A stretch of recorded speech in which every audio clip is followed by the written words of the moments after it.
کچھ لوگوں کے ساتھ ایک مسئلہ ہوتا ہے، ان کا مزاج بن جاتا ہے کہ میں نے جو کیا ہے، میں نے جو کہا ہے وہ سامنے والے کو صحیح لگنا چاہیے۔ یہ مزاج کیا ہے؟ ایک ذہنی بیماری، ذہنی کمزوری ہے۔ ایسے لوگ اپنی غلطی تسلیم کرنے کی بجائے اسے ثابت کرنے میں لگ جاتے ہیں، اور یہ کمزور انسان کی نشانی ہے۔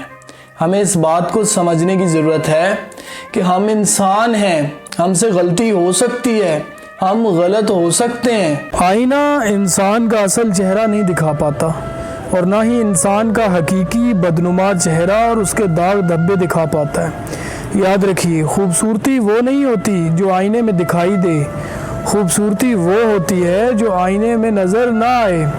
Beauty is not what you see in the mirror.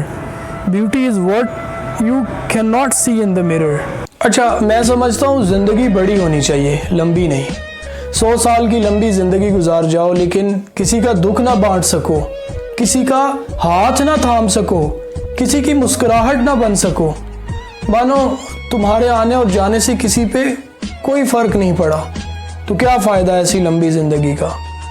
40 سالہ بڑی زندگی، بلکہ ایک دن کی بڑی زندگی جی کے جاؤ، لیکن روشنی بنو دوسروں کے لیے، لوگوں کے لیے حوصلہ بنو، لوگوں کے لیے جینے کی وجہ بنو، لوگوں کے لیے ایک امید بنو۔ میں ہمیشہ کہتا ہوں کہ بچوں پہ ماں باپ کا رعب ہونا چاہیے، بس اس سے زیادہ نہیں۔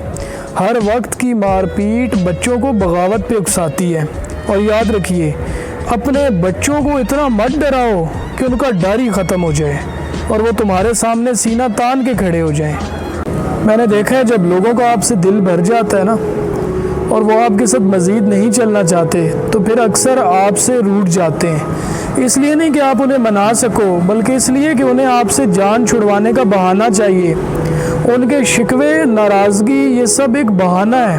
ہر گھر میں ایک بیٹی ضرور ہونی چاہیے، تاکہ لوگ دوسروں کی بیٹیوں کو بدنام کرنے سے پہلے ایک بار ضرور اپنی بیٹی کے بارے میں سوچیں۔ ہمارا سب سے بڑا مسئلہ یہ ہے کہ ہم احساس نہیں، احسان کرتے ہیں۔ احساس کیا ہوتا ہے؟ احساس کے ترجمے نہیں ہوتے، احساس کی کوئی ڈیفینیشن نہیں ہوتی، احساس کو صرف محسوس کیا جاتا ہے۔